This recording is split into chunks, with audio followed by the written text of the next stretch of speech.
Well, a few weeks ago, on a dusty old ranch in Arizona, where the wind was sweeping over the arid landscape, there was a movie production crew that had gathered, and they were working to make a low-budget film, a real shoot-'em-up cowboys and Indians kind of film.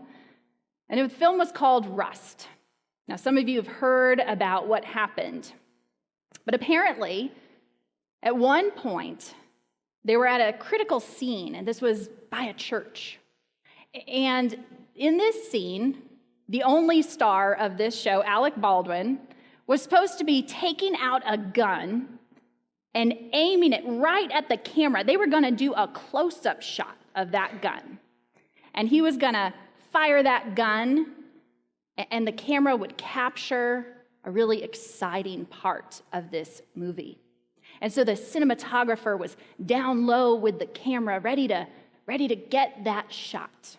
She was a young woman, a mom, just in her early 40s, from Eastern Europe, excited to be making her way in the world on this film, really believing in this film, even when other people on the set felt like this film is really chaotic, it's low budget, doesn't seem to be run very well. She said, no, we're going to do a good job here.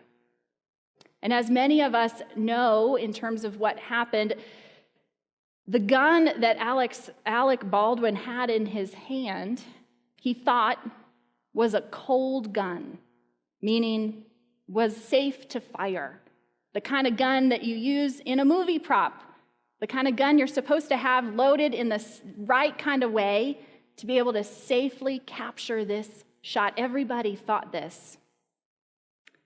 But sadly, when Alec Baldwin fired that shot, a real live bullet came out and it struck that cinematographer right through her chest. And she would die. Now, this is incredibly uncommon to happen on a movie set, even in a low-budget movie. It just, shockwaves went around the world. How could this have happened? And I remember hearing this story and thinking, was it murder? I mean, how this must have not, how does this happen, right? Aren't there usually so many controls? Why would there even be a live bullet anywhere on a movie set? What's going on? Well, as the story unfolded, this week we learned that what happened wasn't nearly as exciting as a murder. What happened was just plain old people doing too many things at once. See, the armorer on the set had been given more than one job to do. Now, in any real good movie production set, that armorer would have had one job, which is to make sure that those guns and the explosives on set were safe. That would be her only job. But they were trying to squeak some money out. They were trying to give this film as much as they could, and so they gave that armorer a couple other jobs to do. And so she was frenzied and distracted most of the time. And sadly, it cost someone their life. Now, when we have too many jobs to do, when we have too many things on our plate, it is easy to lose track of our most important job. Now, for most of us, losing track of our most important job won't result in someone's untimely death. Most of us are not armorers on movie sets. Some of us do have jobs that require our focus and attention, but for most of us, it's not life or death. But I do think for all of us, when we have too many jobs, when we are stretched too thin in this world, it can result in the loss of life. Not the loss of literal life, but the loss of a life that we could be living. Many people these days feel overwhelmed by all the jobs that they have. The stress of being mother, father, caretaker, employee, employer, son, daughter, friend, volunteer, citizen, leader, church member, coach, companion, all while we are supposed to be staying fit, drinking 8 glasses of water, keeping up with hobbies, reading widely, and saying our prayers and meditating every day just so that we can stay zen, right? Have you ever daydreamed of just walking away from it all? Just walking away from it all. Maybe switching careers as a way out. Now, my own fantasy escape, when I get to that point myself, my own fantasy escape is that I'm going to drop everything and I'm going to go become an organic farmer in Vermont. That is my picture. I'm going to buy a farm in Vermont and get a whole bunch of animals and plant crops like you do. I don't know. And I just see myself just wearing overalls every day and loving life. But the reason I know that that is really just a fantasy of mine is that I do actually have friends who are organic farmers in Vermont, and they tell me the 24/7 business of actually being a farmer involves marketing, business strategizing, personnel management, data analyzing, in addition to the back-breaking work of working in that dirt. So it is just a fantasy, right? Barbara Brown Taylor, who is a wonderful pastor and preacher, in her book, Leaving Church, talks about her own point of breaking, where she realized that the more she excelled as a pastor, as a great preacher, counselor, administrator, spiritual advisor, community builder, etc., etc., etc., etc., the more empty her own spiritual cup became. So she left her big downtown Atlanta church, and this is chronicled in her book, Leaving Church, which I highly recommend. It's a great spiritual memoir. She leaves her big downtown Atlanta church and decides she's going to go be a pastor in rural Georgia. That's her escape hatch. But friends who are in the recovery community, they know this is a tale as old as time. They call this attempted recovery by relocation. I might have a drinking problem in the big city, so I'm going to go to a small town, and then I won't have a drinking problem. Does not work. And it doesn't work for anybody who their issue is not the circumstances of your life. It's not the job you have or where you live. The issue is your inner life.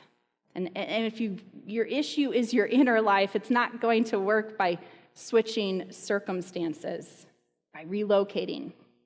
And so, sure enough, Barbara Brown Taylor, when she goes to rural Georgia and brings all her old habits and applies them to a rural setting, discovers that her little North Georgia church quickly grows to having 4 different services on a Sunday, opening another church in a neighboring town, successful beyond many people's wildest dreams, but it nearly killed her love for God and her love for people.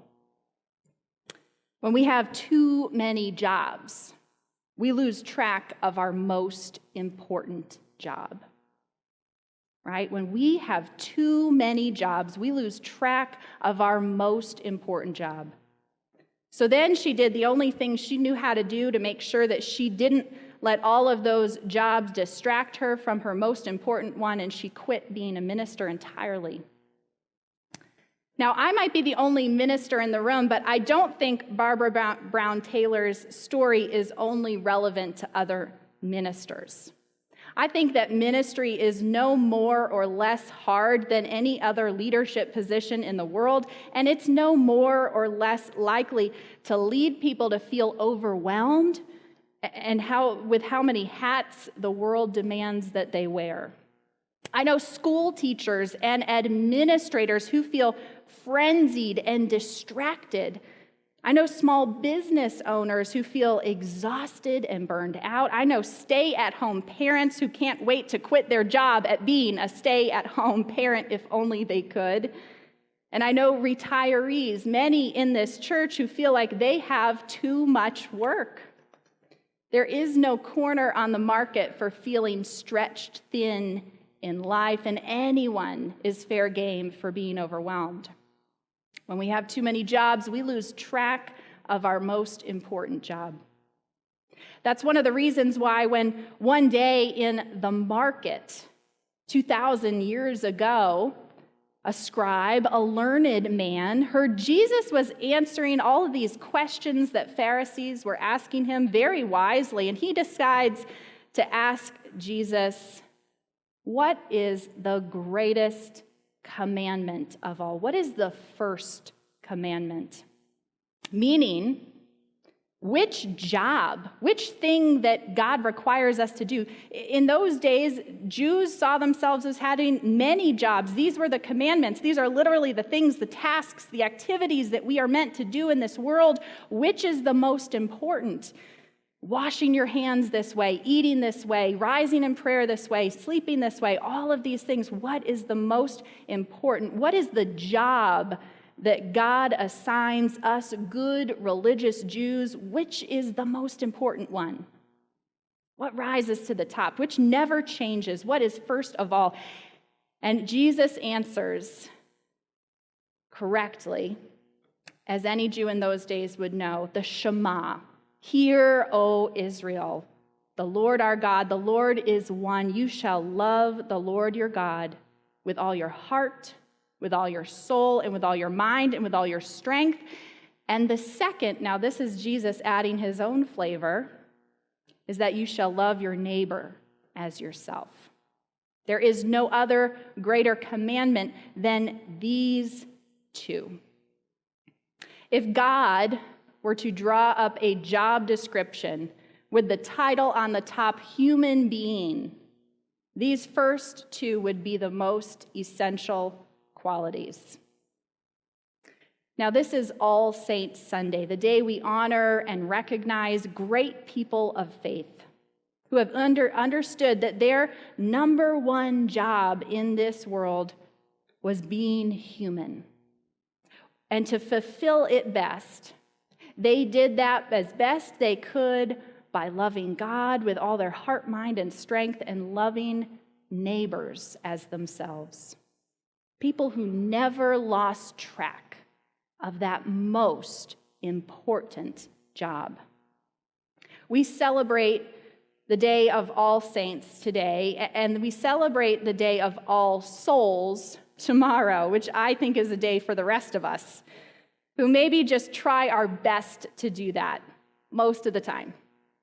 All of us mortals who maybe do get overwhelmed from time to time. We maybe do lose track of what's most important in life, but eventually we find our way back to God's commandment and the wholeness, the peace that we find there that helps us sort through all the distractions of life.